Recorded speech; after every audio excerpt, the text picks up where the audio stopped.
बिस्मिल्लाहिर्रहमानिर्रहीम। अस्सलाम वालेकुम। मैं हूं नईम महबूब और मेरे साथ इस वक्त मौजूद हैं जनाब हमारे RIUJ Rawalpindi Islamabad union of journalist के प्रेसिडेंट जनाब आबद अब्बासी साहब, और दूसरी तरफ मेरी बैठे हैं सीनियर नाइब सदर RIUJ जनाब इजहार नियाज़ी साहब। दोनों बड़े सीनियर जर्नलिस्ट भी हैं और आज की डेवलपमेंट जो कि आपको पता ही होगा, अभी कुछ देर पहले अफजल भट्ट साहब ने भी उस पर एक डिटेल लाइव प्रेस कॉन्फ्रेंस भी की है और आज सुबह से हमारा इजलास भी चल रहा था जिसमें FIA ने आज सुप्रीम कोर्ट ऑफ पाकिस्तान में पीका की बहाली के लिए, जो कि इस्लामाबाद हाई कोर्ट ने 8 अप्रैल को पीका ऑर्डिनेंस जो सस्पेंड किया था, जिसको गैर आइनी करार देते हुए मुस्तरद करते हुए उसको पाबंद किया था FIA को, आइंदा वो इस एक्ट के तहत किसी किस्म की कोई कार्रवाई नहीं करेंगे। लेकिन आज फिर FIA ने उसको सुप्रीम कोर्ट में उसके लिए एक अपील दायर की थी। तो सबसे पहले मैं बात करूंगा जनाब आबद अब्बासी साहब से। आबद अब्बासी साहब, ये बताएं कि ये जो हुआ, आप समझते हैं कि इसमें हुकूमत ने पहले कोई मंजूरी दी या वजारत कानून ने कोई मंजूरी दी थी, या FIA ने ये खुद ही कर दिया? गो कि ये डेवलपमेंट सामने आ चुकी है, हुकूमत का मौक़िफ़ भी सामने आ चुका है, लेकिन मैं चाहूँगा फिर भी आप हमारे नाज़रीन के लिए इस पर थोड़ी सी जो है तफसील बयान करेंगे। बहुत शुक्रिया नईम महबूब साहब। पहली बात तो ये है कि अदालत आलिया इस्लामाबाद ने इस एक्ट को यानी पीका आर्डिनेंस की सेक्शन 20 को कलअदम करार दिया था, और ये बुनियादी तौर पर इसको जो आइन का आर्टिकल 9, 14 और 19A के मुतसादम इसको करार दिया, और समझा जाता था कि ये बुनियादी तौर पर जो अज़हार राय है ये उसके ख़िलाफ़ है, उस पर कदगन लगाने के मुतरादिफ है। जो लोग लिखते हैं या जो जर्नलिस्ट हैं या वो शहरी जो आज़ादाना तौर पर अपनी राय रखते हैं, ये उनको पाबंद करने की एक कोशिश है, और हुकूमत अपने मतलूबा नताइज हासिल करने के लिए या किसी को अपने मर्ज़ी और मंशा के मुताबिक चलाने के लिए उसको पाबंद कर सकती है, पाबंद कर रही है। और इसके नतीजे में होना ये था कि इस सेक्शन को इस्तेमाल करते हुए ख़ास कर कोई भी शख्स अगर सोशल मीडिया का इस्तेमाल कर रहा है और वो उस पर कोई अपनी राय दे रहा है, तो उसको FIA उठा कर ले जा सकती थी और गैर कानूनी तौर पर उसको 6 माह तक कैद में रखा जा सकता था, गिरफ्तारी की सूरत में है, और इन्वेस्टिगेशन बाद में होनी थी, तहकीकात बाद में होनी थी। ये एक ऐसा माहौल बनता जा रहा था जिसमें एक बराह रास्त खौफ और प्रेशर की सूरत हाल जर्नलिस्टों पर बढ़ाई जा रही थी। और बेसिकली आबद भाई साहब, ये आइन के मुनाफी भी था और आज़ादी इज़हार राय का के खिलाफ भी था, जो कि आइन हर शहरी को देता है उसको। जी हाँ, बिल्कुल एग्जैक्टली। और जब ये कलअदम हो गया और उसके बाद FIA जब इसको लेकर आज इस सेक्शन की बहाली के लिए सुप्रीम कोर्ट गई, यानी चैलेंज किया उसने अदालत आलिया के फैसले को, और उस पर PFUJ ने, RIUJ ने और पाकिस्तान की मुख्तलिफ जो यूजेज ने उसने उस पर अपना रद्द अमल दिया। RIUJ ने भरपूर तरीके से उस पर रद्द अमल दिया। आज आगामी इजलास यहाँ पर जारी था और उसमें इसके ख़िलाफ़ एक पूरी जो रद्द अमल की सूरत में हमने प्रोटेस्ट लॉन्च करना था, और हुकूमती इदारों तक या ख़ासकर हुकूमती ऐवानों तक हमने ये बात पहुँचानी ज़रूरी समझ रहे थे कि जिसके नतीजे में ये कदगन नहीं लगाई जानी चाहिए, चूँकि माजी के अंदर मुस्लिम लीग नून की हुकूमत इसी सेक्शन के ख़िलाफ़ अदालत आलिया गई थी, और PFUJ की दरख्वास्त पर या PFUJ की पिटिशन पर ये फ़ैसला आया, और आज PFUJ ने उस पर भी रद्द-अमल दिया कि हुकूमत जो कर रही है वो दुरुस्त है। हमें ये ख़दशा था इस बात का, हमें इस वक्त भी ख़दशा है कि शायद हुकूमत की मर्ज़ी से कहीं ना कहीं मर्ज़ी शायद शामिल हो, लेकिन जिस तरह इंफॉर्मेशन मिनिस्टर ने बताया कि वो यहाँ पर नहीं थी और ऐसी जगह पे होने के बायस जहाँ पर सिग्नल्स नहीं थे, उनको इस डेवलपमेंट के बारे में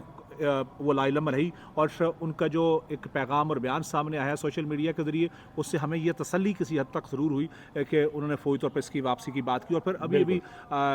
FIA का अभी बयान सामने आया कि वो बहुत बहुत शुक्रिया से बहुत शुक्रिया आबद भाई साहब की सूरत में बिल्कुल जी। अभी चंद मिनट पहले ही तर्जमान जो है FIA, उन्होंने बाज़ाब्ता अपनी वेबसाइट पे बाज़ाब्ता ये बयान जारी कर दिया कि हुकूमत की हदायत और बिलखसूस वज़ारत दाखिला की हदायत पे जो है FIA हुकाम ने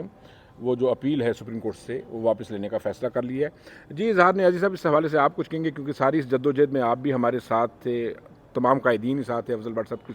सरबराही में, नासिर ज़ादी साहब की सरबराही में, तो आप इस हवाले से क्या कहेंगे? आज हुकूमत ने गो के ये ऐलान कर दिया है कि ये अपील हम वापस ले रहे हैं, एक खुशाइंद बात है, लेकिन इसके बावजूद जो है मैं ये समझता हूँ कि सहाफ़ियों की आवाज़ को दबाने के लिए आए रोज़ जो नित नए हथकंडे इस्तेमाल किए जाते हैं,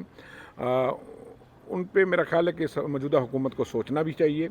اور اس کا راستہ ہمیشہ کے لیے بند بھی کرنا چاہیے۔ بسم اللہ الرحمن الرحیم، بہت شکریہ نعیم محبوب صاحب۔ سب سے پہلے تو میں تھوڑا سا اس کی ہسٹری کی طرف جانا چاہوں گا پیکا کی۔ پیکا جو قانون نافذ کیا گیا تھا وہ مسلم لیگ نون کی حکومت میں نافذ کیا گیا تھا، اور اس وقت بھی ہم نے اس پہ بھرپور احتجاج کیے تھے، لیکن اس وقت جو حکومت تھی نون لیگ کی اس نے یہ باور کرایا تھا صحافیوں کو، یقین دہانی کرائی تھی کہ باقاعدہ طور پہ اس میں یہ لکھا جائے گا کہ یہ صحافیوں کے خلاف استعمال نہیں ہوگا۔ لیکن دیکھنے میں یہی ہے کہ یہ جتنا میرا خیال ہے صحافیوں کے خلاف استعمال کیا گیا، عام شہریوں کے خلاف اس پہ کوئی عمل درآمد نہیں کیا گیا۔ میں اس پہ اب آگے چلتے ہوئے آپ کو کہوں کہ جب وہ یہ نافذ ہو گیا اور خفیہ طریقے سے، کیونکہ ایف آئی اے ایک خفیہ ایجنسی ہے، تو انہوں نے خفیہ طریقے سے اس پہ کام شروع کر دیا۔ جو لوگ وائلیٹ کر رہے تھے سوشل میڈیا کو اور کسی نہ کسی حوالے سے لوگوں کی پگڑیاں اچھال رہے تھے، پہلے تو انہوں نے ان کو ٹارگٹ کیا، تو اس کے ساتھ ساتھ انہوں نے صحافیوں کو ٹارگٹ کرنا شروع کر دیا۔ اب میں یہ بھی آپ کو بتاتا چلوں کہ ایف آئی اے کورٹ میں، سپریم کورٹ میں کیوں گئی، یہ ابھی تک جو سوال ہے یہ ایک ایسا سوال ہے کہ سب اس بات کو نظر انداز کیے ہوئے ہیں کہ وہ کیوں گئے۔ ایک تو انہوں نے منسٹری آف انٹیریئر سے میں سمجھتا ہوں کہ اجازت نہیں لی۔ کوئی بھی ادارہ ہے جب وہ کسی عدالت عالیہ خاص طور اس کے فیصلے کے خلاف جائے گا سپریم کورٹ میں، تو اس کو سب سے پہلے اپنے جو وزارت ہے اس کا این او سی یا وزارت کی طرف سے اجازت نامہ ہونا ضروری ہے۔ ایک تو اجازت نہیں لی گئی، میں سمجھتا ہوں کہ جو میرے ذرائع کہہ رہے ہیں کہ اجازت لیے بغیر ایسا اقدام اٹھایا گیا، اور کیوں اٹھایا گیا یہ بھی میں آپ کو اس کو بھی واضح کرتا ہوں۔ ایف آئی اے نے 94-97 ہزار کے قریب پیکا ایکٹ کے حوالے سے کیسز درج کر رکھے ہیں۔ اب اگر یہ 20 کالعدم ہو گیا ہے تو اسٹریٹ فارورڈ وہ تمام کیسز کالعدم ہو گئے ہیں۔ سینکڑوں ہزاروں موبائل نہ آپ کسی بھی کیس میں چھوٹے موٹے آ گئے ہیں، اس کی انویسٹیگیشن کے نام پر ایف آئی اے کے مختلف تھانوں میں سڑ رہے ہیں۔ ہمارا ایک صحافی بھائی تھا نوید عباسی، اس نے ایک سٹوری دی، اور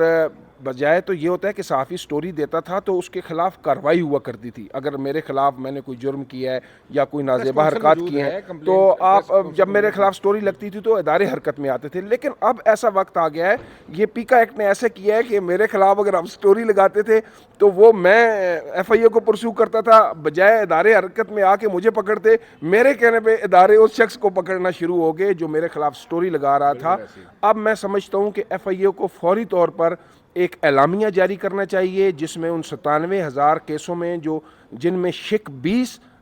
کا استعمال کیا گیا ہے، سیکشن 20 کا جس میں استعمال کیا گیا ہے، وہ فوری طور پہ ایک اعلامیہ جاری کرے کہ یہ تمام کیسز ختم ہو گئے ہیں، لوگوں کی جتنی مال مقدمہ انہوں نے جمع کر رکھا ہے وہ لوگوں کو واپس کیا جائے۔ اور آئندہ بھی میں سمجھتا ہوں کہ اگر ایف آئی اے اس پر مزید کام کرتی ہے تو میں یہ سمجھتا ہوں کہ یہ صحافیوں کو دبانے کی اور آزادی اظہار رائے کو دبانے کی ایک مذموم سازش ہوگی۔ بہت بہت شکریہ۔ شارٹلی ایک بات کروں گا کہ جو ڈیفیمیشن کے کیسز ہیں جو بنیادی طور پر دائر کیے گئے ان پر ضرور کارروائی ہونی چاہیے۔ دیکھیں اس میں اسلام آباد ہائی کورٹ نے چیف جسٹس نے بڑا واضح کیا تھا کہ ڈیفیمیشن کا قانون آلریڈی موجود ہے، اگر آپ سمجھتے ہیں کہ کوئی کسی کی دل آزاری کر رہا ہے یا کوئی کسی کی پگڑی اچھال رہا ہے تو آپ اس قوانین کو مزید بہتر کر لیں اور اس کے تحت آپ کارروائی کریں، نہ کہ چاہیے بالکل ایسے اور فوری طور پر ان لوگوں کو ریلیف ملنا چاہیے۔ لیکن اس میں مسئلہ یہ ہے کہ ایف آئی اے اگر ادھر جائے گی تو پھر کیسز کا فیصلہ نہیں ہوگا، نہیں اس کی طرف لے کے جائے کہ جہاں پہ لوگوں کو انصاف مل سکے، ٹھیک ہے۔ لیکن یہ سارا جو ہم نے ماضی کے اندر دیکھا اس میں نقصان یہ ہوا کہ اس نے صرف فوکس کیا ان لوگوں کو جو جرنلسٹ تھے اور اس کے نتیجے میں ایک انتقامی کارروائی سامنے آئی۔ ہم اس کی مذمت کرتے ہیں اور یہ نہیں ہونا چاہیے۔ بہت بہت شکریہ عابد عباسی صاحب آپ کا بھی، اظہار نیازی صاحب آپ کا بھی۔ ناظرین یقیناً آپ کو یہ جو لیٹسٹ ڈیٹس تھیں اس سے آپ میں اپنا آگاہی حاصل ہوئی ہے، اور پھر بہت جلد آپ کو ملیں گے نئے وی لاگ کے ساتھ۔ اللہ حافظ۔